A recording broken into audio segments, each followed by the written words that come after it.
Hey everyone, this is Neha and welcome back to my channel. कैसे हैं आप सब? आई होप आप बहुत बढ़िया होंगे। आज हम ईवीएस का प्रीवियस ईयर क्वेश्चन फिर से डिस्कस करेंगे और समझेंगे कि क्वेश्चंस के पैटर्न कैसे होते हैं और कैसे क्वेश्चंस आते हैं, और आपका एक रिवीजन क्लास भी इसके थ्रू हो जाएगा। तो चलिए आज का क्वेश्चन स्टार्ट करते हैं। क्वेश्चन नंबर 61 से ईवीएस में स्टार्ट रहता है हर बार, तो आपको ध्यान में रखना है कि कौन से पोर्शन को पहले करना है।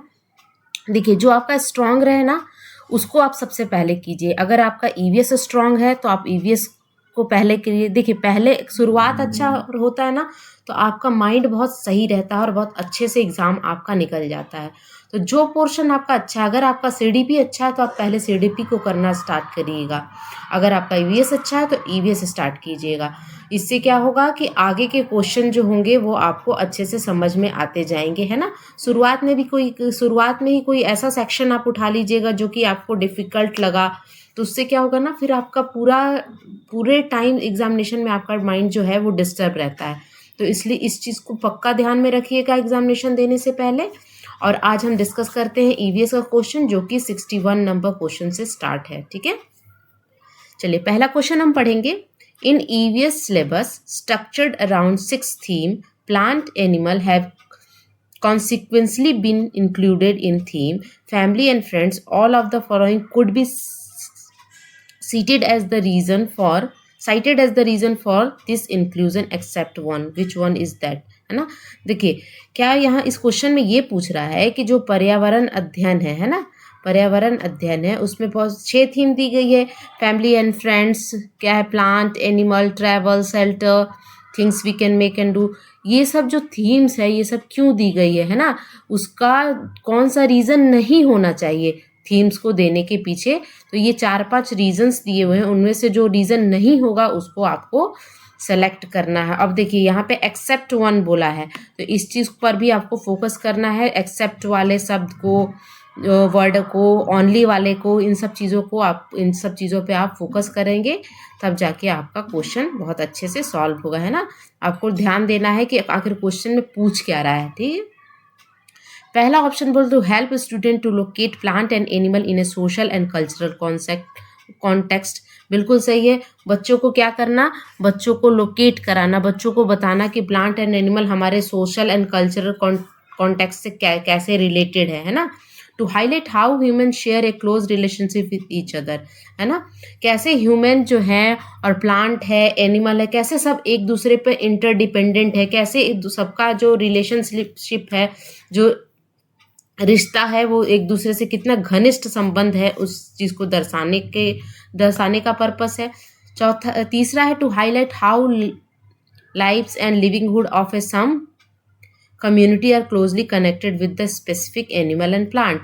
हाँ, ये भी दर्शाता है। अब देखिए, हमने पढ़ा था विश्नोई के कम्युनिटी के बारे में। उनसे रिलेटेड एक ट्री थी, खेजरी ट्री। तो क्या थी उनकी, वो खेजरी ट्री की वो क्या करते थे, पूजा पाठ करते थे, और खेजरी ट्री से वो बहुत सारे यूटिलाइजेशन भी उनका होता था। तो इससे क्या पता चल रहा है कि जो भी प्लांट, एनिमल और ह्यूमन बीइंग है, सब क्या है, एक दूसरे से घनिष्ठ संबंध रखते हैं, है ना। और एक दूसरे के बिना किसी का भी जीना पॉसिबल नहीं है। तो ये थीम्स को जो रखा गया है ईवीएस में, इन सब चीज़ों को ध्यान में रखा गया है और बच्चों को बताया गया है कि देखिए, हमारे लिए पेड़ भी उतने ही इम्पोर्टेंट है, प्लांट भी उतने ही इम्पोर्टेंट है, और हम सब जो कम्युनिटी में रहते हैं, सोशल लाइफ है हमारी, सब लोग एक दूसरे पे डिपेंडेंट है, सब लोग इंटरकनेक्टेड है ना। और जिसके थ्रू हमारी जो लाइफ है और हम सरवाइव करते हैं। ठीक है, चौथा है to enable student to understand the plant and animal from a science perspective. अब यहाँ पे चौथा ऑप्शन बोला है कि इसलिए दिया गया है क्योंकि बच्चे ना साइंस के पॉइंट ऑफ व्यू से प्लांट और एनिमल को देखिए। तो देखिए, ये तीनों जो स्टेटमेंट है जो दिया हुआ है वो बिल्कुल करेक्ट है, लेकिन ये नहीं है कि आप बच्चे ना हर चीज़ को साइंस के अकॉर्डिंग देखें, है ना। हर चीज़ साइंस नहीं होती है, नॉट एवरीथिंग इज साइंस। ठीक है ना। तो ये एक ऑप्शन आपका गलत होगा, और जो गलत है वही आपका ऑप्शन सही होगा। तो यानी ऑप्शन नंबर फर्स्ट जो है आपका करेक्ट, ऑप्शन नंबर 4 जो है यही आपका करेक्ट आंसर होगा। ठीक है, चलिए नेक्स्ट क्वेश्चन के साइड बढ़ते हैं।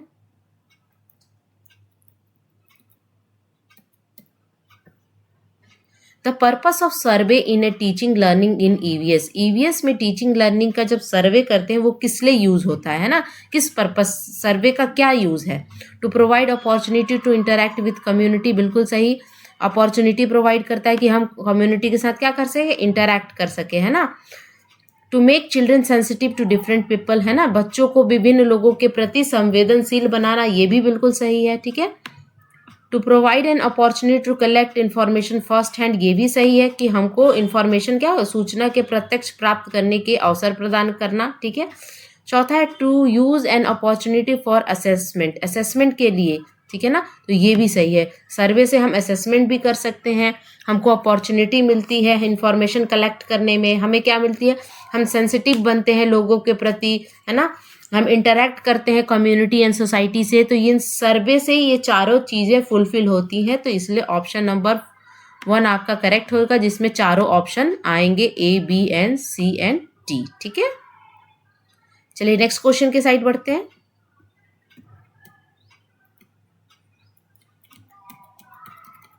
देखिए यहाँ पर ना एक पैराग्राफ टाइप का दिया हुआ है, स्टेटमेंट दिए हुए हैं, और उसके बेसिस पे 63 से 65 तक के क्वेश्चंस बनेंगे इसी पैराग्राफ पर, इसी स्टेटमेंट पे। तो पढ़ते हैं कि स्टेटमेंट दिया क्या है। Given are the response of 7 to 8 year old children after they have absorb an experiment done by the teacher in which the water is in a bowl is heated and it has evaporated. देखिए ये क्या है, एक experiment teacher ने किया, किसके सामने किया, 7 से 8 साल के बच्चों के बीच में टीचर ने क्या किया, एक एक्सपेरिमेंट किया। और उसमें एक्सपेरिमेंट में क्या था कि टीचर ने एक बाउल में, एक कटोरे में पानी लेकर उसको गर्म किया और देखा क्या कि धीरे धीरे उस कटोरे में से पानी जो है वो गायब हो गया, खत्म हो गया। और इस एक्सपेरिमेंट को किसने एब्जॉर्ब किया, बच्चों ने एब्जॉर्ब किया कि धीरे धीरे जैसे जैसे हीट होते जा रहा है पानी, क्या हो रहा है, वाष्प बन के, वेपर बन के उड़ते जा रहा है, ठीक है ना। और ये क्या चीज, ये एक्सपेरिमेंट एक्चुअली था क्या, ये इवोपोरेशन का था, है ना, इवोपोरेशन का ये एक्सपेरिमेंट था। व्हाट इज इवोपोरेशन, इवोपोरेशन क्या होता है, इवोपोरेशन ये होता है, क्या होता है, वाटर जब चेंज होता है वाटर वेपर में, उसको क्या बोलते हैं, इवोपोरेशन कहते हैं। तो ये इवोपोरेशन का एक्सपेरिमेंट किसने किया, टीचर ने किया, किसके सामने किया, बच्चों के सामने किया। उसके बाद टीचर ने बच्चों से उनके विचार जानना शुरू किए कि बच्चे क्या सोचते हैं इस एक्सपेरिमेंट को देख के, ठीक है। कुछ बच्चे बोलते हैं वाटर हैज डिसअपियर्ड, यानी पानी गुम हो गया, कटोरे ने पानी सोख लिया, आग ने पानी पी लिया, भगवान ने पानी पी लिया। यानी डिफरेंट बच्चों की अलग अलग क्या थी, विचार थी, पर्सपेक्टिव थी, सारे बच्चों की अलग अलग अवधारणा थी, ठीक है ना। अब इससे आपको, अब ये स्टेटमेंट है, अब इससे क्वेश्चंस दिए हुए हैं, अब आपको सॉल्व करने हैं। क्वेश्चन पहला पूछ रहा है, what do this response tell us about the children and their thinking.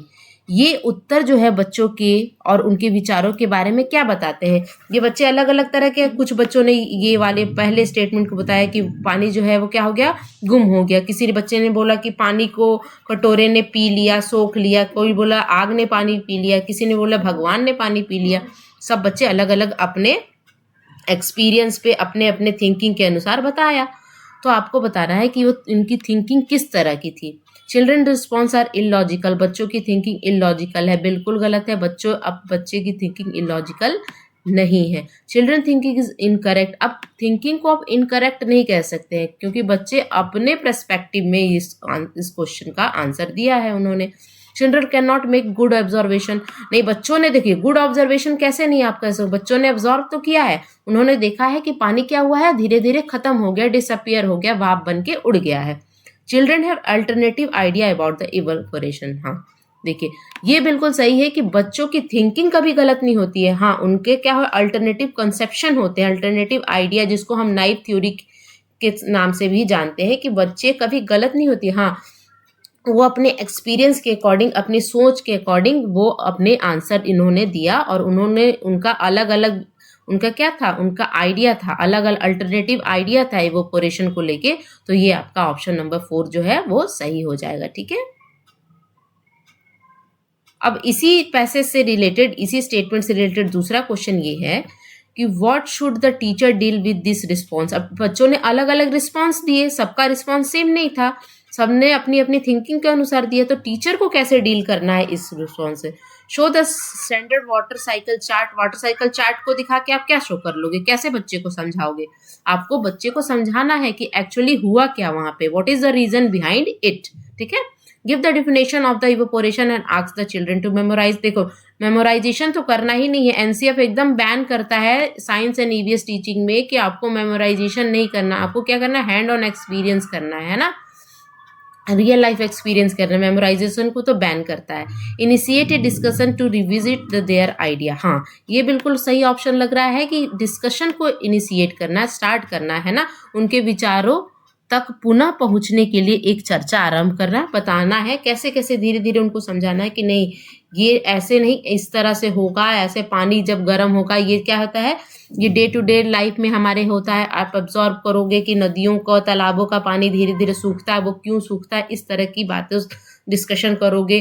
तो क्यों होता है, सूर्य की रोशनी आती है, उसके थ्रू क्या होते हैं, धीरे धीरे पानी भाप बन के उड़ता है, वही फिर वहां जाके क्या होता है, कंडेंसेशन होता है। कंडेंसेशन के बाद वही बारिश के रूप में, वर्षा के रूप में आप फिर से धरती पे पानी आ जाता है और ये एक साइकिल का रूप लेता है। इस तरह से आप डिस्कशन करके बच्चों को समझा सकते हैं। तो ऑप्शन नंबर 3 आपका करेक्ट होगा।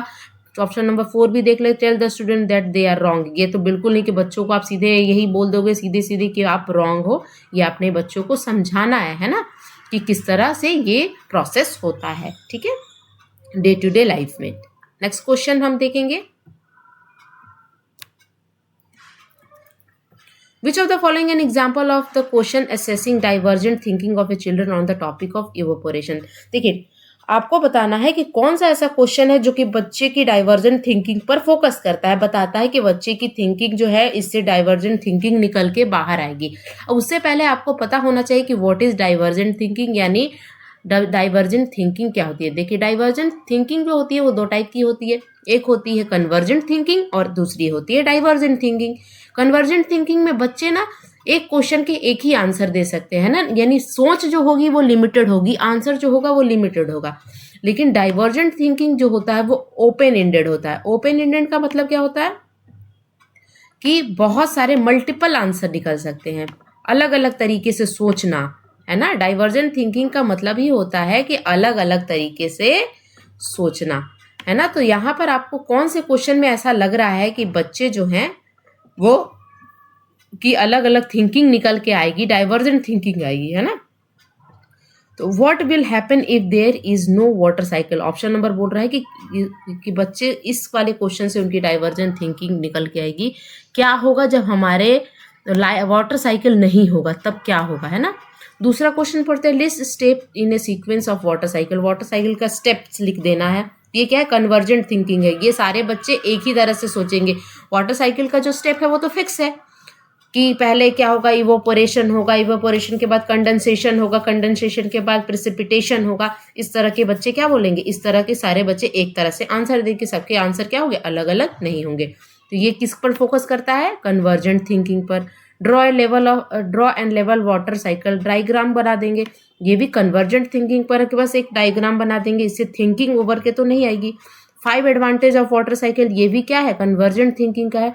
जो ये जो पहला नंबर ऑप्शन है इसमें क्या है ना, इसमें सोचने पर मजबूर कर देगा, है ना। डाइवर्जेंट थिंकिंग पर मजबूर कर दिया जाएगा कि वाटर साइकिल जब होगा ही तो क्या होगा, तो जब वाटर साइकिल नहीं होगा तो क्या होगा, बारिश नहीं होगी, बारिश नहीं होगी तो फिर पेड़ पौधे नहीं रहेंगे, हम सब जीवित नहीं रहेंगे, तो फिर ये लाइफ और अर्थ एग्जिस्ट नहीं करेगा। ठीक है, चलिए नेक्स्ट क्वेश्चन के साइड बढ़ते हैं।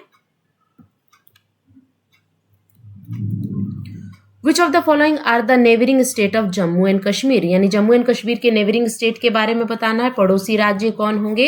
तो देखिए जम्मू एंड कश्मीर का, उसके लिए आपको मैप की अच्छी जानकारी होनी चाहिए। जैसे ये आपका भारत का जो ऊपरी वाला भाग होता है, ठीक है, ये जैसे इंडिया का मैप है, ठीक है। तो आपको अगर मैप की अच्छी जानकारी रहेगी ना तो आप इजिली ये कर लोगे। अब जम्मू एंड कश्मीर यहाँ पड़ता है आपका, ठीक है, ये पीओके है और यहाँ पे चाइना वाला अधिकृत, यहाँ पे ले एंड लद्दाख है, ठीक है ना, ये है जेएनके, ठीक है। यहाँ पर पड़ता है पंजाब नीचे में, और यहाँ पड़ता है हिमाचल प्रदेश। पहले एक ही था, पंजाब, हिमाचल प्रदेश और हरियाणा सब एक ही में था, बाद में बंटवारे के बाद अलग हो गया। तो अब यहाँ पे लद्दाख तो ऑप्शन में है नहीं, ऑप्शन में क्या दिया है, यहाँ पे देखिए Himachal Pradesh and Punjab. Uttar Pradesh east side आएगा, तो वो तो होगा नहीं, क्योंकि उत्तर प्रदेश से पहले यहाँ पे हरियाणा और दिल्ली आ जाएगा, ठीक है।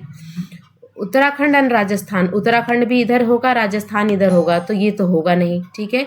हिमाचल प्रदेश एंड उत्तराखंड, ये भी नहीं होगा, तो होगा कौन सा, आपका option number first will be the correct answer of this question, ठीक है।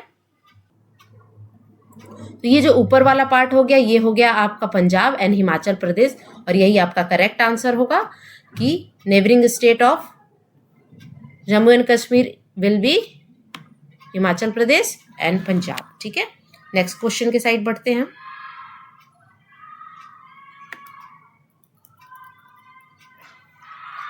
Match each of the location with correct description of A common house, यानी आपको यहाँ पर दिया है, सेंटर से क्वेश्चन है ये, कि अलग अलग जो स्टेट है, अलग अलग जगह है, उसकी हाउस क्या होती है, वहाँ के क्लाइमेट कंडीशन पे डिपेंड करती है। तो आपको यहाँ बताना है कि कौन से कहाँ की हाउस की कौन सी कैरेक्टरिस्टिक है ना।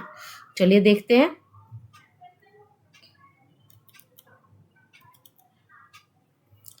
पहले क्या है, मनाली। मनाली की हाउस कैसी होती है, देखिए सबसे पहले तो हम देखते हैं स्टेटमेंट क्या दिया हुआ है। Elevated house made on bamboo pillar. Bamboo pillar से बना हुआ कहाँ का हाउस होता है, आपको याद करना है कि आसाम के हाउस जो होते हैं वो बैम्बो पिलर से बने होते हैं, ठीक है। तो ऑप्शन सी का क्या होगा, फर्स्ट। मनाली का हाउस देखेंगे, house made of stone wood, वो stone and wood with slanting roof, यानी स्लैंटिंग रूफ ऐसी रूफ होती है ना। तो कहाँ की हाउस की स्लैंटिंग रूफ होती है, मनाली के हाउस की, यानी ए का 2 और सी का 1, ए का 2 सी का 1, है ना, इस तरह आपको देखना है। फिर क्या है, house boat. House boat Kerala या जम्मू एंड कश्मीर में चलते हैं, तो वो तो ऑप्शन में है नहीं, तो ये तो होगा नहीं, ठीक है। Mud house having roof made of thorny bushes, है ना, मिट्टी के घर जिसकी छतें काटीले झाड़ियों की से छाई होती हैं, तो ये कहाँ की होती हैं, मड हाउस कहाँ की होती है, राजस्थान की। क्यों मड की हाउस होती है, क्योंकि वहाँ क्या होती है, बहुत गर्मी पड़ती है, वहाँ का hot and dry climate condition है, उसके कारण क्या होगा, गर्मी होती है, तो मड हाउस क्या होता है, ठंडा रखने के लिए वहाँ की हाउस बनती है। तो बी का 4, ठीक है ना। लास्ट में बच रहा है ले एंड लद्दाख के हाउस का आपको बताना है। तो house made up of stone with wooden floor and wooden ceiling, तो ये कहाँ के हैं, ले एंड लद्दाख के हाउस इस तरह के होते हैं। तो आपका ए का 2 बी का 4, ए का 2 बी का 4 इस दोनों ऑप्शन में है। सी का 1 एंड डी का 5, देखिए ऑप्शन नंबर 2 ही में आ गया, ए का 2 बी का 4 सी का 1 एंड डी का 5, यही आपका करेक्ट आंसर होगा। तो option number 2 will be the correct answer of this question. चलो नेक्स्ट क्वेश्चन के साइड पढ़ेंगे हम। Different pattern on skin of a different animal, यानी एनिमल के ऊपर जो डिफरेंट पैटर्न बने होते हैं। पैटर्न का मतलब होता है, जेब्रा पर आपने देखा होगा व्हाइट एंड ब्लैक कलर का पैटर्न बना होता है, ब्लैक एंड ऑरेंज कलर का पैटर्न किस पे होता है, टाइगर वगैरह पे। तो अलग अलग एनिमल के बॉडी पर ना अलग अलग पैटर्न बने होते हैं, वो क्यों होते हैं उसका रीजन बताना है, ठीक है ना। पहला ऑप्शन है an indication of their physical strength, उसके फिजिकल स्ट्रेंथ को इंडिकेट करने के लिए, बिल्कुल नहीं, ये गलत ऑप्शन है। Due to reflection of light, नहीं, रिफ्लेक्टेड लाइट के कारण नहीं होता। Due to hair on their skin, बिल्कुल सही आंसर है, यही आपका आंसर है कि उनके स्किन पे जो हेयर होता है उसके कारण उनके बॉडी का पैटर्न उस तरीके का दिखता है। ऑप्शन नंबर 4 है due to the weather condition they live in, ये भी गलत है। तो option number 3 will be the correct answer of this question, ठीक है। अगला क्वेश्चन है, people who have been living in a forest for at least 25 year have and right to the forest land and what is grown on it, this is mandated by, है ना। जो व्यक्ति जंगल में कम से कम 25 वर्षों तक रह रहे होते हैं, उनका उस जंगल भूमि पर और उनमें पैदा होने वाले वस्तुओं पर अधिकार होता है। यह जनादेश किसके द्वारा दिया गया है, ठीक है ना। देखिए, जो व्यक्ति 25 साल या उससे ज़्यादा रह लेते हैं जंगल वाले एरिया पर या जंगल में, तो उनको क्या होता है ना, वहाँ पे जो भी पैदा होता है ना, पैदा होती हैं खाने वाली चीज़ें या जो भी, उस पर तो उनका अधिकार होता ही है, वहाँ के लैंड पर भी उनका अधिकार होता है। और ये कहाँ बताया गया, किस जनादेश में बताया गया है? ये बताया गया है ऑप्शन नंबर 2 है इसका correct answer, right to forest act 2007। यानी राइट टू फॉरेस्ट एक्ट कब आया था? 2007 में आया था, जिसमें ये बताया गया है कि जो लोग 25 या 25 साल से ऊपर फॉरेस्ट में रह चुके हैं उनको उनकी चीज़ों पर, वहाँ की चीज़ों पर, वहाँ के लैंड पर उनका अधिकार है। और ज़्यादातर किसका रहता है? जो आदिवासी लोग रहते हैं ना, ट्राइबल कम्युनिटी के लोग होते हैं, वो वहाँ के निवासी होते हैं, वहाँ पर वहाँ के लैंड पर उनका अधिकार होता है। ठीक है, अगला क्वेश्चन देखेंगे हम।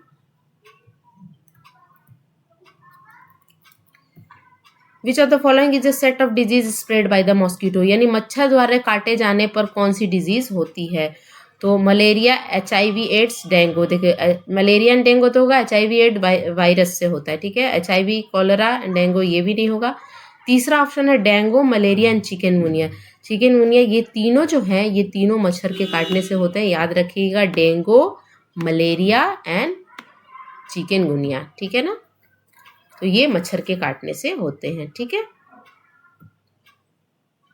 Next question.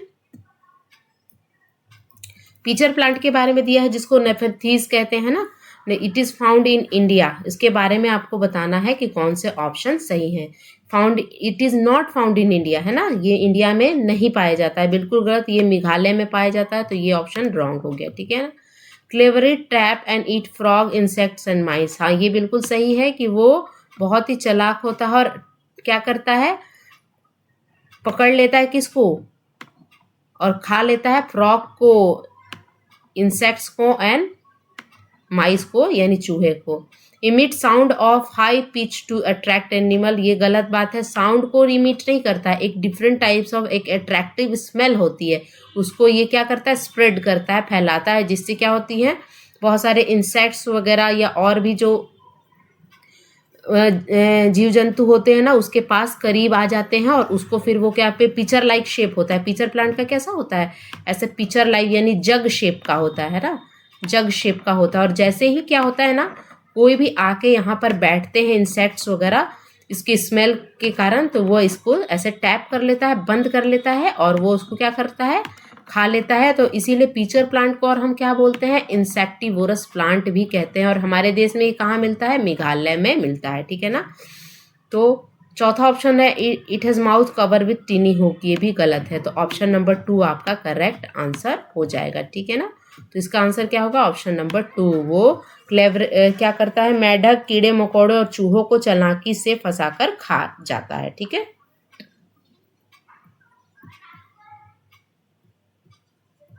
नेक्स्ट क्वेश्चन देखेंगे। Which of the following set of eatable in rich in iron, आपको बताना है कि कौन सा ऐसा तीनों सेट है, तीनों जो खाने वाली वस्तु है जिससे हमको आयरन मिलता है। ठीक है ना, तो आंवला, स्पिनच, पोटैटो। पोटैटो से क्या मिलता है, कार्बोहाइड्रेट मिलता है, तो ये तो नहीं होगा।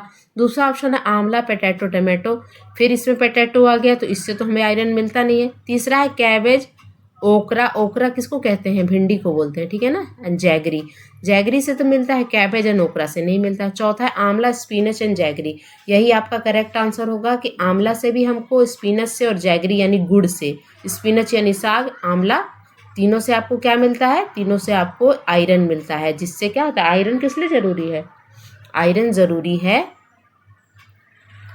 आयरन आपके हीमोग्लोबिन के फॉर्मेशन में, आपके ब्लड के फॉर्मेशन में बहुत इंपॉर्टेंट रोल प्ले करता है, जिसके कारण आपको आयरन की कमी नहीं होनी चाहिए। और एक और क्वेश्चन इसमें पूछा जाता है कि आयरन की कमी से कौन सी डिजीज होती है, तो आयरन की कमी से एनीमिया होती है ना, एनीमिया नाम की डिजीज होती है। और इसी क्वेश्चन को अलग तरीके से पूछ लिया जाता है कि बोला जाता है कि डॉक्टर ने प्रिस्क्राइब किया है आंवला खाने के लिए, स्पिनच खाने के लिए एंड जैगरी खाने चाहिए, तो बताइए उस पेशेंट को कौन सी बीमारी होगी। इस तरह का क्वेश्चन भी पूछ लिया जाता है। तो कौन सी बीमारी होगी, उसको अनीमिया होगी। अनीमिया किसकी कमी से होती है, आयरन की कमी से होती है ना। Iron is the important part of haemoglobin formation. ठीक है, तो option number 4 will be the correct answer of this question. ठीक है, नेक्स्ट क्वेश्चन के साइड हम बढ़ेंगे। 73 नंबर क्वेश्चन बोलता है almost in every part of our country chilli are added while cooking food, है ना। Chilli were about to our country by the traders who came from, यानी बताया जा रहा है कि हमारे देश में लगभग सभी भागों में मिर्ची का क्या किया जाता है, यूज़ किया जाता है। किसके लिए यूज़ किया जाता है? खाना बनाने में। तो आपको ये बताना है कि इसमें से कौन सा ऐसा देश है जहाँ से चिली हमारे देश में आया, है ना, ट्रेडर्स द्वारा यानी व्यापारियों द्वारा लाया गया। तो पहला ऑप्शन है साउथ अमेरिका, सेकंड है अफगानिस्तान, तीसरा ऑस्ट्रेलिया एंड चौथा उज्बेकिस्तान। तो उज्बेकिस्तान से तो एक ट्रेडर आए थे जिनका क्या नाम था? अल ब्रूनी। लेकिन यहाँ पर हमको बताना है कि ये जो वेजिटेबल है चिली वो कहाँ से आया, तो वो आया साउथ अमेरिका से, ठीक है ना। वो कहाँ से आया? साउथ अमेरिका से चिली हमारे देश में आया, ठीक है। नेक्स्ट क्वेश्चन देखेंगे हम।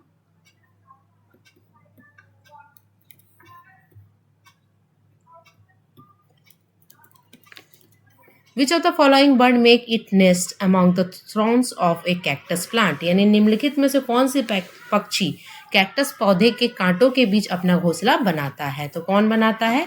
आपको ऑप्शन नंबर 1 दिया है weavers bird, option number 2 robin bird, यानी इंडियन रॉबिन बर्ड की बात हो रही है। वो कहाँ बनाता है इंडियन रॉबिन बर्ड? क्या आपको पता है? वो बनाता है स्टोन के रोड साइड में, जो स्टोन होता है ना, पत्थरों के बीच में बनाता है ना। डव या सनबर्ड, तो आपका आंसर होगा dove. Dove is the correct answer. Dove ही क्या बनाता है? कैक्टस के कांटों के बीच में अपना घोंसला बनाता है, डव नाम का पक्षी, है ना। तो ऑप्शन नंबर 3 आपका करेक्ट आंसर हो जाएगा, ठीक है।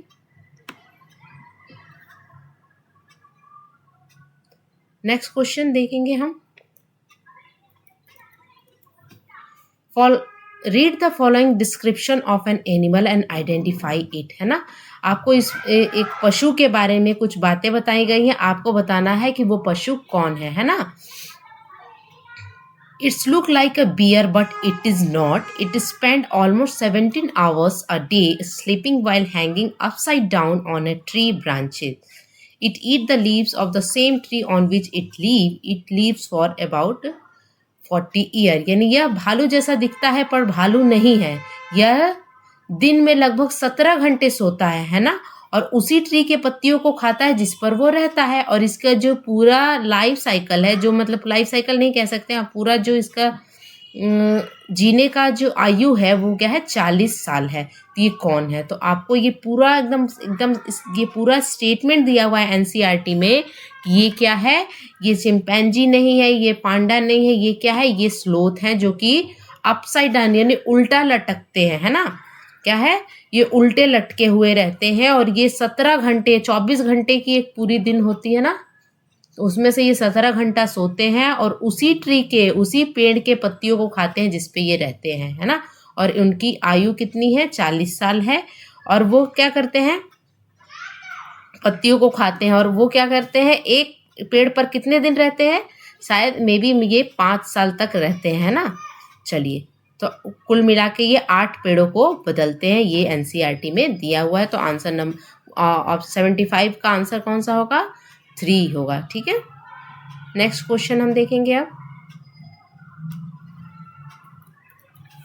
Which of the following group of animal has excellent site, है ना, and can see things 4 times more than human, यानी ऐसे कौन से एनिमल है या पक्षी हैं जो कि हमसे क्या होते हैं?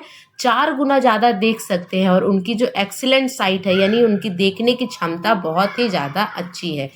तो वो कौन है? स्नेक है, सिल्क वॉर्म है, लिजर्ड है, काइट, ईगल एंड वल्चर। तो ऑप्शन नंबर 2 ही करेक्ट आंसर होगा। फिर भी हम दूसरे ऑप्शन को भी पढ़ेंगे। देखिए, एग्जामिनेशन में दूसरे ऑप्शन को छोड़िएगा नहीं, हो सकता है कि वो ना हो कि कोई और हो, आपको लगे तो कि ऑप्शन नंबर, मान लो ऑप्शन नंबर 2 ही लगे कि हाँ हाँ ये सही है, और उस चक्कर में आप ऑप्शन 3 और 4 पढ़ना भूल जाओ, और कभी कभी इसमें मिस्टेक हो जाती है, गलती हो जाती है। तो ऑप्शन आपको सारे देखने हैं ना। तो आपका यहाँ पे आंसर तो मिल गया कि काइट, ईगल एंड वल्चर जो होती है, इनकी जो देखने की क्षमता बहुत अधिक होती है, क्योंकि ये आसमान में उड़ते उड़ते ही अपने शिकार को ये देख लेते हैं ना। और हमसे कितने टाइम ये अच्छे से देख सकते हैं? 4 गुना ज़्यादा हम देख सकते हैं, ठीक है ना। तो आंसर फिर वी, ऑप्शन नंबर 3 हम देखेंगे, we mosquito and butterfly, option number 4 tiger, leopard and bull, ठीक है ना। तो यहाँ पर टाइगर का सेंस ऑफ हियरिंग बहुत अच्छा होता है ना। लेकिन यहाँ लियोपर्ड और बुल की बात यहाँ पे नहीं हो रही है, यहाँ पे बात हो रही है काइट, ईगल एंड वल्चर की, यानी option number 2 will be the correct answer. ठीक है, चलिए नेक्स्ट क्वेश्चन पर हम बढ़ेंगे। Read the given description of farming and identify it type, है ना। नीचे दिए गए खेती करने के विवरण को पढ़िए और इस ढंग की पहचान कीजिए, यानी आपको बताना है कि इस टाइप की खेती कहाँ होती है, जिसके बारे में कुछ बातें बताई गई हैं। After cutting one crop the land is left as it is for some year, यानी क्रॉप को काटने के बाद, यानी फसल को काटने के बाद लैंड को, जो जमीन होती है ना, जो खेत होते हैं, उसको कुछ दिनों तक इसी तरह छोड़ दिया जाता है। नथिंग इज ग्रोन देयर, यानी वहाँ पे कुछ भी उगाया नहीं जाता है। The bamboo and weeds which grown on that land, अब देखिए किसी भी ज़मीन को आप खाली छोड़ दीजिएगा तो वहाँ पे क्या होगा, वहाँ पे बैम्बू यानी बांस के पेड़ या वीड यानी खड़पतवार जम जाएंगे, है ना। तो क्या होता है कि पहले उस क्रॉप को काट लिया जाता है, उसके बाद कुछ सालों तक उसको छोड़ दिया जाता है, वहाँ पे कुछ भी उगाया नहीं जाता। उसके बाद क्या होता है, और उस दौरान क्या होता है, बैम्बू एंड वीड्स वहाँ पे उग जाते हैं, है ना। Grown that land are not pulled out, अब उसको भी हम पुल्ड आउट नहीं करते, यानी पुल्ड आउट यानी जड़ से नहीं उखाड़ते हैं, है ना। तो लैंड को आप अगर थोड़े कुछ दिनों तक छोड़ दोगे तो वहाँ पे यही सब जड़ेंगे ना, घास पतवार, तो उसको क्या करते हैं, जड़ से नहीं उखाड़ते हैं, उसको पुल्ड आउट नहीं करते हैं, उसको क्या करते हैं, they are cut and burn, उसको हल्का हल्का काट कर और उसको जला दिया जाता है। और जलाने के बाद जो ऐश बनता है यानी राख बनता है, वो क्या करता है, लैंड को फर्टाइल यानी उपजाऊ बना देता है, और उसके बाद अगले फार्मिंग के लिए जो आपका लैंड होता है वो तैयार हो जाता है। उसके बाद क्या करते हैं, लाइटली डगअप मतलब हल्की हल्की खुदाई की जाती है, नॉट पुल्ड, है ना। A seed are drop on it, हल्का हल्का खोद कर उसके अंदर क्या किया जाता है, सीड को बिखेर दिया जाता है। तो आपको ये बताना है कि ये किस फार्मिंग के बारे में बताया जा रहा है। तो ये बताया जा रहा है झूम फार्मिंग के बारे में, जो कि नॉर्थ ईस्ट स्टेट में होती है। नॉर्थ स्टेट जितने भी है ना, जैसे असम हो गया, मेघालय हो गया, मिजोरम हो गया, है ना, नागालैंड हो गया, त्रिपुरा हो गया, ये सब स्टेट में झूम फार्मिंग हो जाती है, और यहाँ पे मिजोरम के बारे में बताया गया है ना। चलिए नेक्स्ट क्वेश्चन देखेंगे हम। When a snake charmer plays on his musical instrument बीन होती है ना, the snake swing it head to and for to its sound. How do you think the snake respond to the musical instrument? देखिए snake charmer जो सपेरा होता है, snake charmer किसको बोलते हैं, जो सपेरे होते हैं, वो क्या करते हैं, एक छोटे से डब्बे में क्या लेके चलते हैं, स्नेक को लेके चलते हैं, और जगह जगह उनके वो दिखाते हैं कि स्नेक का डांस दिखा रहे हैं, उसके थ्रू वो क्या करते हैं, पैसे कमाते हैं। तो आपको क्या बताना है कि जो स्नेक है वो क्या वो बीन के साउंड के अकॉर्डिंग डांस करता है या कुछ और रीजन हो सकता है, आपको रीजन बताना है, ठीक है ना। बाय स्मेलिंग द इंस्ट्रूमेंट को स्मेल करके वो डांस करते हैं, ये नहीं होगा, ये भी नहीं होगा। Bye hearing the sound produce by the instrument, ये भी नहीं होगा। देखिए स्नेक जो होते हैं वो डेफ होते हैं, डेफ का मतलब होता है सुन नहीं सकते हैं, तो वो हियरिंग वाली उनकी क्वालिटी तो होगी ही नहीं। By seeing the movement of instrument, ये भी नहीं होगा। अगला question, by responding the vibration produce by the instrument, यानी स्नेक क्या करते हैं, वाइब्रेशन साउंड को डिटेक्ट करते हैं ना, जो कि वाइब्रेशन होता है बीन के थ्रू, जो वाइब्रेशन निकलता है उसके थ्रू अपना क्या करते हैं, सर को हिलाते हैं आगे पीछे, है ना। तो option number 4 will be the correct answer, है ना। यानी आप स्नेक क्या करते हैं, सुन नहीं सकते, डेफ होते हैं, बहरे होते हैं, तो ये तो ऑप्शन गलत हो गया। स्मेलिंग ऐसा बीन से कोई ऐसा स्पेशल टाइप का कोई स्मेल नहीं निकलता है, ठीक है ना। Seeing the movement of the wind के मूवमेंट को देख के, ये भी नहीं होगा, ऑप्शन नंबर 4 आपका करेक्ट होगा, ठीक है।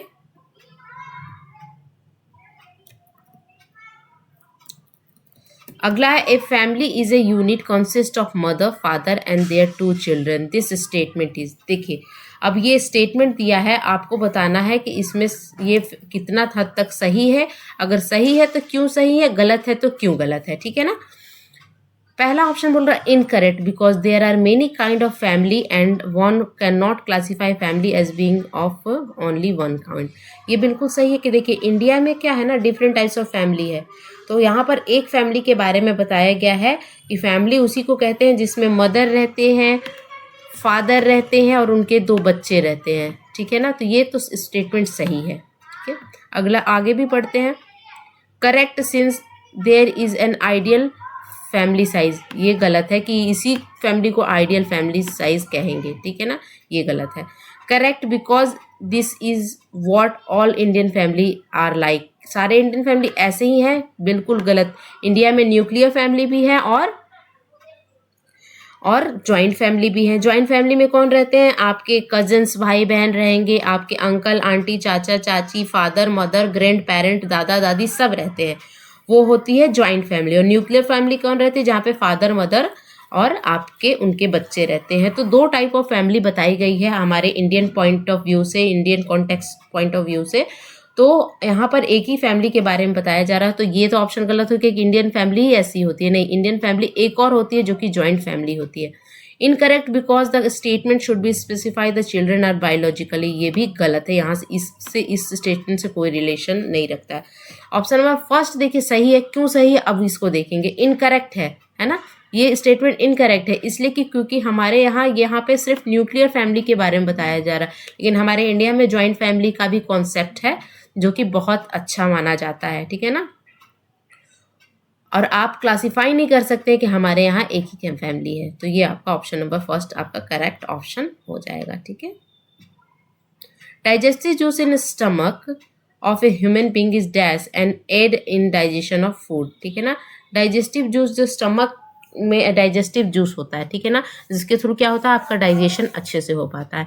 तो उसकी आपको बताना है कि वो किस, उसका नेचर कैसा है ना, वो न्यूट्रल नेचर का, वो एसिडिक नेचर का है, वो अल्कलाइन का है या एम्फोटिक का है। ठीक है ना, देखिए न्यूट्रल नेचर का तो है नहीं, वो है एसिडिक नेचर का। और कौन सा गैस्ट्रिक जूस है नाम बताना है आपको। देखिए गैस्ट्रिक जूस स्टमक के ऑक्जेंटिक सेल से निकलता है, और ऑक्जेंटिक सेल, और कौन सा गैस्ट्रिक जूस निकलता है? HCl यानी हाइड्रोक्लोरिक एसिड निकलती है हमारे स्टमक से, जो कि एसिडिक नेचर होती है यानी अम्लीय नेचर का होता है ना, अल्कलाइन नहीं होता है।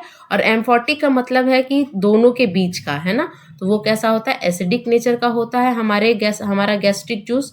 और गैस्ट्रिक जूस में मेनली क्या है? HCl यानी हाइड्रोक्लोरिक एसिड, जो कि एसिडिक नेचर का होता है, और वो क्या करता है? हमारे डाइजेशन ऑफ फूड में हेल्प करता है इन स्टमक, किसमें? हमारे पेट में।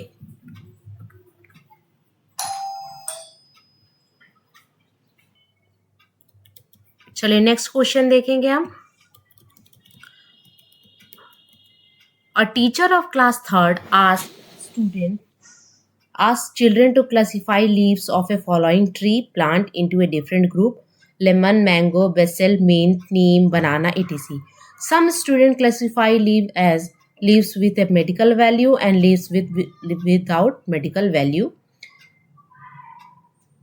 B. Big leaf and small leaf. Teacher mark group A as right and group B as wrong, है ना।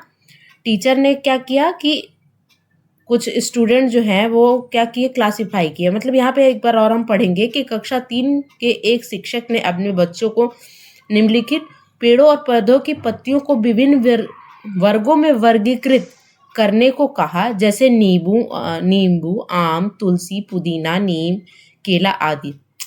कुछ विद्यार्थियों ने पत्तियों का वर्गीकरण इस प्रकार किया, जैसे 2 ग्रुप के बच्चों ने किया। एक ग्रुप वाले बच्चे ने क्या किया कि दवाइयों के गुणों वाली पत्तियों और दवाइयों के गुण से रहित वाली पत्तियों, मतलब जिससे दवाइयाँ बनती हैं उन पत्तियों को, जिनसे दवाइयाँ नहीं बनती हैं उन पत्तियों को अलग अलग किया। कुछ विद्यार्थियों ने बड़े पत्तियों को अलग किया और छोटे पत्तियों को उस बेसिस पर क्लासिफिकेशन किया। तो टीचर ने क्या बोला कि जो ए ग्रुप वाले बच्चे हैं वो सही हैं और बी ग्रुप वाले बच्चे गलत हैं। लेकिन बच्चे तो कोई गलत नहीं, क्लासिफिकेशन तो आप दोनों तरीके से कर सकते हो, है ना। तो यहाँ पर आपको बताना है which of the following statement reflecting the teacher view of learning and assessment. आपको ये बताना है कि टीचर का जो असेसमेंट करने का जो तरीका है वो किस पर बेस्ड है ना।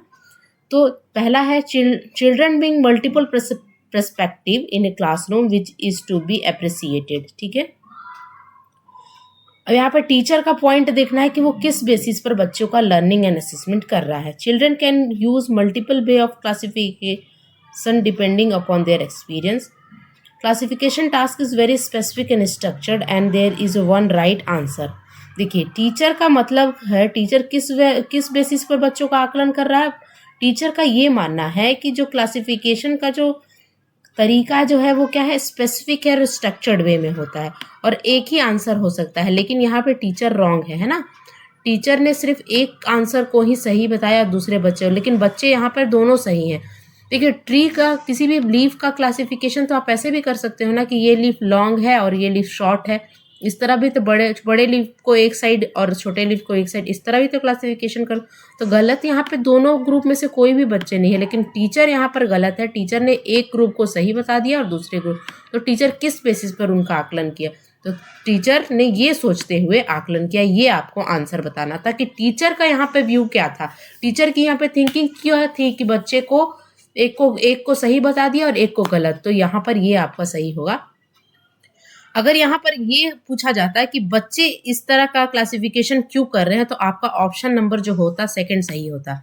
अगर पूछा जाता कि बच्चों ने इस तरह के क्लासिफिकेशन क्यों किए, तो ये आपका आंसर सही हो जाता है कि children can use A multiple way of classification depending upon their experience.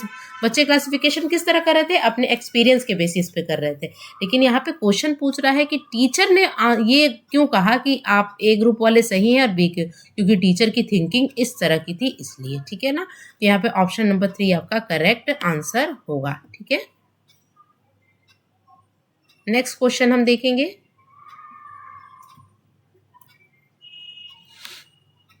Which of the following consideration would you keep in mind while designing a group of activity in EVS class?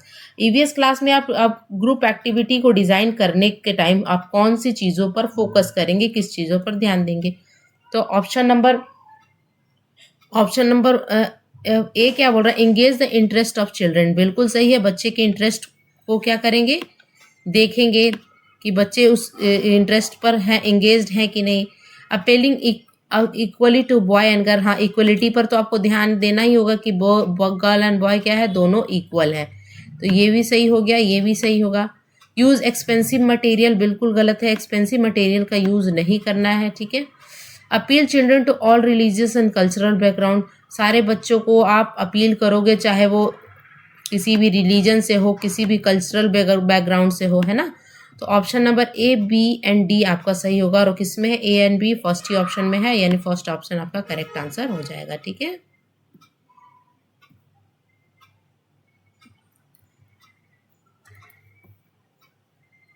all of the following statement provide argument in favor of teacher and student to collectively engage in a group activity in EVS except one, which is that statement, है ना।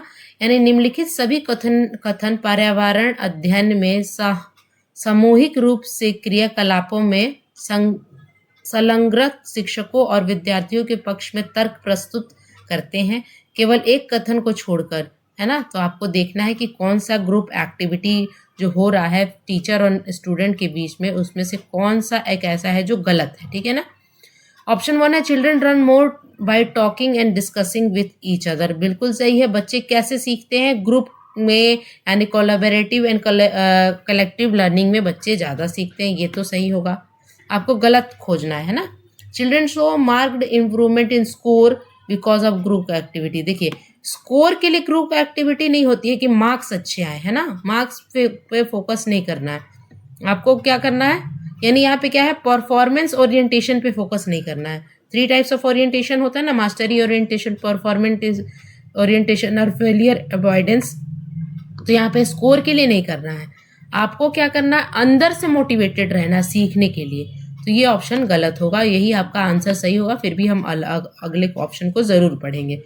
Adult support can help children construct knowledge beyond their ability. अब यहाँ पे देखिए adult का support भी बहुत ज़रूरी है। यहाँ पे किसकी बात हो रही है, स्कैप फोल्डिंग की बात हो रही है ना, मोर नॉलेजेबल अदर की बात हो रही है कि उसके थ्रू बच्चे क्या होते हैं, ज़्यादा सीख सकते हैं, उनकी एबिलिटी बढ़ती है। Children run collaborative and cooperative, यानी पूरा ये फोकस है बाइगस्की की थ्योरी पर ये क्वेश्चन। ठीक है ना, तो कौन सा ऐसा है जो नहीं होगा बच्चों के हित में, तो ये सेकंड ऑप्शन, और यही आपका ऑप्शन है कि बच्चों को स्कोर के लिए नहीं सिखाना है कि बच्चे स्कोर अच्छा करेंगे, ये नेगेटिव वर्ड है। ठीक, चलिए नेक्स्ट देखेंगे हम। Which of the following tool will be appropriate for assessing social personal quality of the children engaged in learning EVS through group work? है ना, यहाँ पे बोला कि समूह कार्य से पर्यावरण अध्ययन कर रहे बच्चों की सामाजिक व्यक्तिगत विशेषताओं के आकलन के लिए निम्नलिखित में से कौन सा उपकरण सर्वाधिक उपयोग है ना। यानी ग्रुप वर्क हो रहा है बच्चों का, और कौन से मतलब असेसमेंट टूल से हम बच्चे का आकलन करेंगे, ठीक है ना, क्या ऐसा करके हम बचेंगे। तो पेंसिल टेस्ट से क्या होगा, ग्रुप का असेसमेंट नहीं होता है, तो ये तो ऑप्शन गलत हो जाएगा, पेंसिल से नहीं कर सकते, ठीक है। यहाँ पे क्या बोल रहा है, appropriate for assessing social personal quality. Social personal quality को आपको क्या करना है, असेस करना है ना। इंगेजिंग इन ए learning EVS through group work पर फोकस करना है, ठीक है। तो इस पर ओरल टेस्ट, ओरल क्वेश्चन से किसी एक बच्चे का आप कर सकते हैं, पेन पेंसिल से किसी एक बच्चे का, रेटिंग स्केल भी किसी एक बच्चे का हो सकता है। देखिए कुछ लोग आंसर ऑप्शन 3 भी बोल रहे हैं, लेकिन मेरे पॉइंट ऑफ व्यू से अगर देखा जाए तो असाइनमेंट जो ऐसा होता है ना, असाइनमेंट प्रोजेक्ट जो होता है वो ग्रुप में किया जाता है, और इसके थ्रू ही हम ग्रुप के बच्चों को क्या कर सकते हैं, आकलन कर सकते हैं, है ना।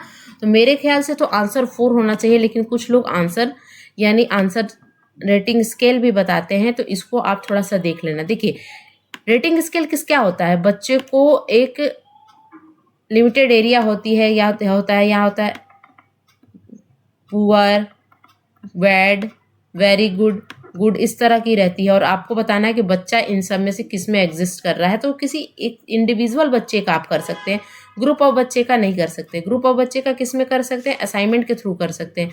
ये दोनों ऑप्शन सही होना चाहिए, लेकिन किसी एक सही होगा, वो आपको थोड़ा सा चेक करना पड़ेगा, ठीक है ना। मेरे ख्याल से ऑप्शन नंबर 4 सही होना चाहिए, ठीक।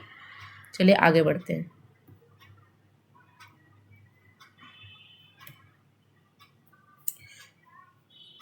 Following are some intuitive idea of children about plant.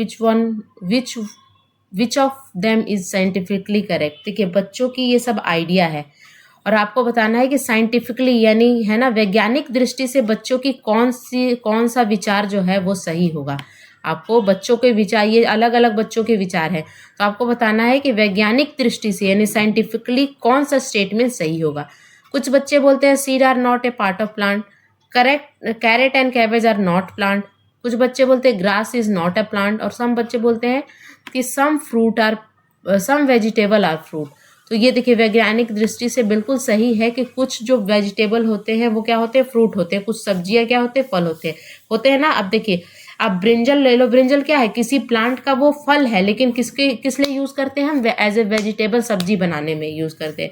आप लेडी फिंगर का भी वही हाल है, लेडी फिंगर क्या होता है, एक वेजिटेबल है, लेकिन वो किसी प्लांट का फ्रूट है।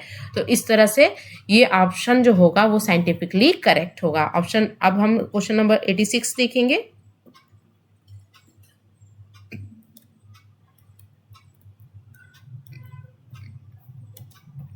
A teacher of class 4 told her student ask some old people if there were plant they had seen when they were young but are not seen these days. Which of the following skill is not likely to be assessed by the asking this question? यानी कक्षा 4 की एक शिक्षिका ने अपने विद्यार्थियों से कहा कि कुछ वृद्ध लोगों से यह पूछिए कि जब वे जवान थे तो क्या उन्होंने कुछ ऐसे पौधे देखे थे जो आजकल नहीं दिखाई पड़ते। यानी पहले उनके समय में थे वो पेड़ पौधे, लेकिन अब नहीं दिखाई देते। तो इससे टीचर प्रयुक्त प्रश्न के पूछे जाने पर निम्नलिखित में से कौन सा यानी कौन सी स्किल नहीं डेवलप होगी। तो देखिए क्वेश्चनिंग तो डेवलप होगी, ठीक है ना, प्रश्न पूछना तो हो रहा है, एक्सपीरियंस भी हो रहा है एंड डिस्कशन भी हो रहा है। यहाँ पे क्या नहीं हो रहा है, एक्सपेरिमेंट नहीं हो रहा है। इस क्वेश्चन के थ्रू क्या हो रहा है, एक्सपेरिमेंट नहीं हो रहा। बच्चे क्या होंगे, एक्सपीरियंस वाली भी वैल्यू आएगी, क्वेश्चनिंग भी आएगी, डिस्कशन भी होगा। अब ये सब क्वेश्चन पूछेंगे तो एक डिस्कशन वहाँ पे माहौल बन जाएगा ना, तो ये तीनों होगा। ये एक्सपेरिमेंट यहाँ पे कहीं से भी नहीं होगा, और यही आपका सही आंसर होगा ऑप्शन नंबर 3, ठीक है। A teacher asks every child to use some waste material from their home and make something useful out of it.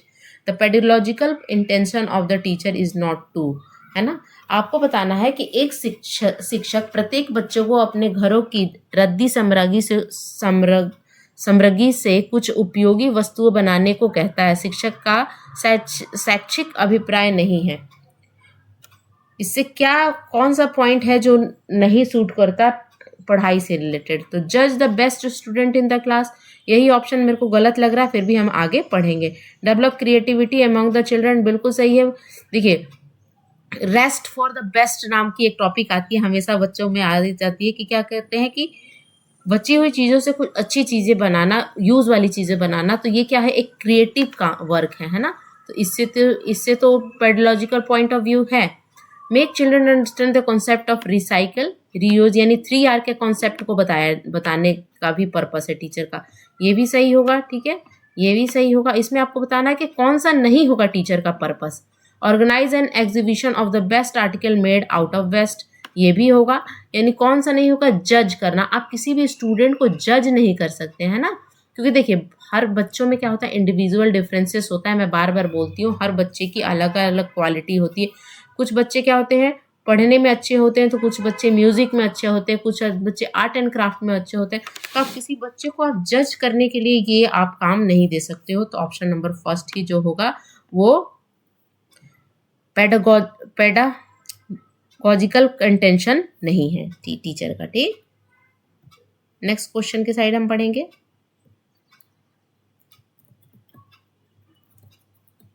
Read the following question. How well did I plan for the activity? B बोल रहा है how well did I follow the plan. C what were my strength, and D what exactly did I find difficult. Answer to above 4 types of question will comprise. क्या ये 4 types of question जो है ये किस पर focus करता है? ऊपर दिए गए 4 प्रकार के प्रश्नों के उत्तर से होगा, क्या होगा, किसके द्वारा ये स्टेटमेंट बोला जा रहा है, बेसिकली यही पूछा जा रहा है। ठीक है, तो देखिए क्या है वो देखेंगे। पहला क्या आ रहा है, submissive assessment bye the teacher. ये टीचर का, अब इससे क्या कैसे पता सकते कि ये टीचर ही बोल रहा है ना। चिल्ड्रन सेल्फ असेसमेंट, ये भी नहीं है। टीचर सेल्फ असेसमेंट, ये भी नहीं है। हाँ, ये हो सकता है कि सेल्फ असेसमेंट ये टीचर भी बोल सकता है और स्टूडेंट भी बोल सकता है। टीचर कोई एक्टिविटी प्लान कर रहा है तो वो भी इस तरह की बातें, इस तरह के क्वेश्चन उसके माइंड में आ सकती है, और स्टूडेंट का। तो ये ऑप्शन नंबर 4 होगा कि ये सेल्फ असेसमेंट है किसका, टीचर का और स्टूडेंट का, दोनों का। ठीक है, ऑप्शन नंबर 4 आपका करेक्ट आंसर हो जाएगा। ठीक है, language use in EVS text book जो है, ईवीएस की जो बुक है एनसीईआरटी में, वो किस तरह की लैंग्वेज का यूज किया गया है और कैसा होना चाहिए ये आपको बताना है। Should B technical and formal, बिल्कुल गलत है। आपको टेक्निकल और फॉर्मल वर्ड से दूर जाने के लिए कौन बोलता है, एनसीएफ बोलता है। Should be related to everyday language of the child, everyday language of the child से आपको रिलेट करना है, बिल्कुल सही, यही होगा आंसर। फिर भी देखेंगे, should be terse and difficult for children to comprehend, ये भी गलत है।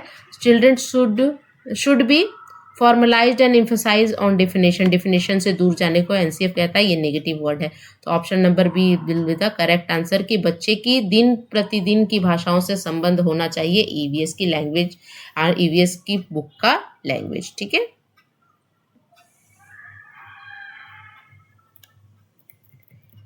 आज का आखिरी क्वेश्चन है, teacher give picture of a different animal to his student and asks them to colour the animal that do not live in their house.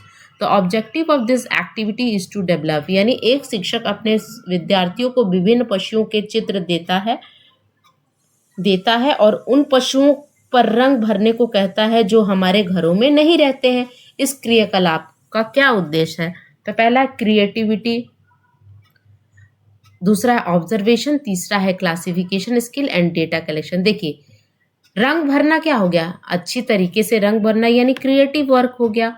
अब observation skill कैसे आएगी, बच्चे क्या करेंगे, ऑब्जर्व करेंगे कि हाँ ये एनिमल हमारे घर में रहता है और ये एनिमल हमारे घर में नहीं रहता है, तो जो रहता है उसको क्या करेंगे, एब्जॉर्व करके क्या करेंगे, उसको कलर करेंगे, जो नहीं रहता है उसको कलर नहीं करेंगे। तो ये भी ऑब्जर्वेशन स्किल भी होगी। क्रिएटिविटी यानी कलर करना सुंदर तरीके से, ये भी होगा। क्लासिफिकेशन स्किल, अब पहले क्लासिफाई करेंगे तभी तो कलर करेंगे। अब पहले ऑब्जर्व करेंगे, ऑब्जर्वेशन के बाद क्लासिफाई करेंगे बच्चे। पहले देखेंगे सारे एनिमल को, जैसे डिफरेंट डिफरेंट एनिमल हैं, उसके बाद कहेंगे अच्छा ये और ये हमारे घर में रहते हैं, तो ये क्लासिफिकेशन हो गया। ये और ये हमारे घर से बाहर रहते हैं, तो ये अलग तरह का, तो अलग करना, तो ये तीनों होगा। डेटा कलेक्शन नहीं होगा यहाँ पे डेटा को आप कलेक्ट नहीं कर रहे हो। तो option number A, B and C जिस में होगा वही आपका होगा। तो किस में है? ऑप्शन नंबर 2 है, A, B and C is the correct. ठीक है, स्किल, ये तीनों स्किल बच्चों की डेवलप होगी, तो ये नहीं होगी, डी नहीं होगी, तो यही आपका आंसर हो जाएगा। ठीक है, तो ये थे आज का previous year question. I hope आपको सारे क्वेश्चन समझ में आए होंगे, क्योंकि मैंने सारे डिटेल में बताए हैं, डिटेल में एक्सप्लेन किया है। अगर आपको कोई भी दिक्कत हो प्लीज़ कमेंट सेक्शन में मेंशन कीजिए, और आपको किस सब्जेक्ट का प्रीवियस ईयर क्वेश्चन पर डिस्कशन करना है उसका भी आप बताइएगा कमेंट सेक्शन में। अगर आपको वीडियो अच्छा लगे तो प्लीज़ लाइक कीजिएगा, शेयर कीजिएगा एंड सब्सक्राइब कीजिएगा। तब तक के लिए thank you so much for watching, bye.